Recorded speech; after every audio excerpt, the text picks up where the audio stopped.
Hi friends, welcome back to flying ball. Friends, మీరు pan కార్డ్కు apply చేసుకున్న తర్వాత ఆ పాన్ కార్డ్ యొక్క స్టేటస్ని ఎలా తెలుసుకోవాలనేది ఈ వీడియోలో మనము చూడబోతున్నాం. అయితే మీ పాన్ కార్డ్ యొక్క అప్లికేషన్ స్టేటస్ని మనము ఆక్నాలెడ్జ్మెంట్ నెంబర్ ద్వారా అలాగే అప్లికేషన్ కూపన్ నెంబర్ ద్వారా పాన్ కార్డ్ స్టేటస్ని ఎలా చూడవచ్చో చూద్దాం. అయితే నేను ఈ వెబ్సైట్స్కి సంబంధించిన లింక్స్ను వీడియో క్రింద డిస్క్రిప్షన్ బాక్స్లో ఇస్తాను. మీరు ఆ లింక్పై క్లిక్ చేసిన వెంటనే డైరెక్టుగా ఈ వెబ్సైట్లకు వెళ్ళవచ్చు. సరే, ఇప్పుడు మనం మొదటగా ఎన్ఎస్డిఎల్కు సంబంధించిన వెబ్సైట్ ద్వారా మన పాన్ కార్డ్ స్టేటస్ని ఎలా చూసుకోవచ్చో చూద్దాం. ఈ వెబ్సైట్ను ఓపెన్ చేసిన వెంటనే మనకు track your pan tan application status అని ఉంటుంది. దాని క్రిందనే అప్లికేషన్ ట్యాబ్ దగ్గర మనము పాన్ అయితే పాన్, ట్యాన్ అయితే ట్యాన్ ఈ విధంగా సెలెక్ట్ చేసుకోవాలి. సెలెక్ట్ చేసుకున్న తర్వాత క్రింద కనిపిస్తున్నటువంటి ఒకే బటన్ను క్లిక్ చేసిన వెంటనే అప్పుడు మనకు ఈ విధంగా ఆక్నాలెడ్జ్మెంట్ అనే నెంబర్ ఉంటుంది. ఈ ఆక్నాలెడ్జ్మెంట్ నెంబర్ దగ్గర మనకు సంబంధించిన ఆక్నాలెడ్జ్మెంట్ నెంబర్ను ఎంటర్ చేయాలి. ఈ నెంబర్ అనేది మనం పాన్ కార్డుకు అప్లై చేసిన సమయంలో ఒక స్లిప్ ఇవ్వడం జరుగుతుంది.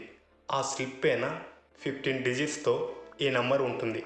అయితే ఈ నెంబర్ను ఎంటర్ చేసిన తర్వాత క్రింద కనిపిస్తున్నటువంటి క్యాప్చాను ఇక్కడ ఎంటర్ ది కోడ్ షేర్డ్ అనే బాక్స్లో ఎంటర్ చేయాలి.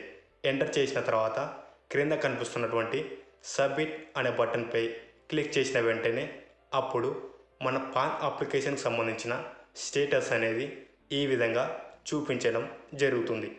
ఈ అప్లికేషన్ స్టేటస్లో మనకు మొదటిగా your PAN application status, acknowledgement number, name, category, స్టేటస్లో PAN has been allotted by income tax department, your PAN card is under process at NSDL and will be dispatched to you shortly.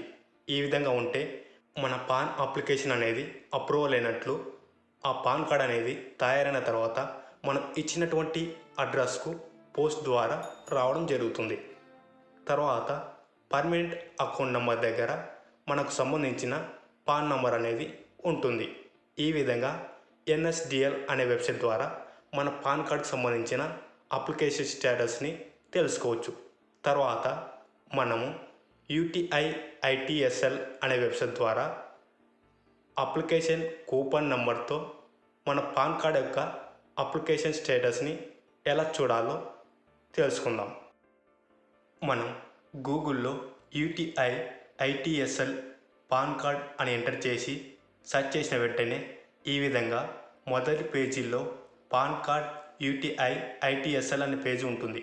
ఆ పేజీపై click చేసిన వెంటనే మనకు ఈ website అనేది open అవ్వడం జరుగుతుంది. ఈ వెబ్సైట్ ఓపెన్ అయిన తర్వాత ఈ విధంగా క్రిందకు స్క్రాల్ చేసినట్లయితే అందులో మనకు ట్రాక్ యువర్ పాన్ కార్డ్ అని ఉంటుంది. దీనిపై క్లిక్ చేసిన వెంటనే అప్పుడు మనకు ఈ విధంగా ఒక పేజ్ అనేది ఓపెన్ అవ్వడం జరుగుతుంది.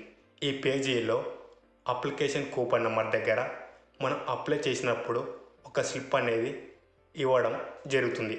ఆ స్లిప్ పైన 9 డిజిట్స్తో మీ కూపన్ నెంబర్ అనేది ఈ విధంగా ఉంటుంది.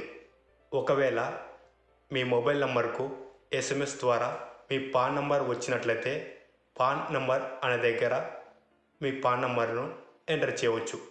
తర్వాత డేట్ ఆఫ్ బర్త్ అనే బాక్స్లో మీకు సంబంధించిన డేట్ ఆఫ్ బర్త్ను ఎంటర్ చేయాలి. ఎంటర్ చేసిన తర్వాత క్రింద కనిపిస్తున్నటువంటి క్యాప్చా అయిన బాక్స్లో ఎంటర్ చేయాలి. ఎంటర్ చేసిన తర్వాత చివరిగా క్రింద కనిపిస్తున్నటువంటి సబ్మిట్ అనే బటన్పై క్లిక్ చేసిన వెంటనే మన పాన్ కార్డ్కి సంబంధించిన స్టేటస్ అనేది ఈ విధంగా చూపించడం జరుగుతుంది. ఇందులో మనకు ముందుగా application coupon number, application type, applicant name, status, region, apply date, objection రీజన్లో ఒకవేళ మన పాన్ కార్డ్ అనేది రిజెక్ట్ అయితే దానికి సంబంధించిన ఎక్స్ప్లెనేషన్ అనేది ఇవ్వడం జరుగుతుంది. సరే ఫ్రెండ్స్, మీ పాన్ కార్డ్ స్టేటస్ని మీరు తెలుసుకున్నారని మేము అనుకుంటున్నాం. మీకు ఈ వీడియో నచ్చినట్లయితే లైక్ చేయండి, కామెంట్ చేయండి. అలాగే మీ ఫ్రెండ్స్ అందరికీ వాట్సాప్, ఫేస్బుక్, ఇన్స్టాగ్రామ్లో షేర్ చేయండి. ఇలాంటి మరెన్నో ఇన్ఫర్మేటివ్ వీడియోస్ని మీరు మిస్ కాకుండా చూడాలనుకుంటే పక్కనున్న బెల్ ఐకాన్ని క్లిక్ చేయడం ద్వారా మా ఛానల్లోంచి వచ్చే వీడియోస్ని మీరు మిస్ కాకుండా చూడవచ్చు. Thank you for watching this video. Stay tune for next video. Flying bar always at your services.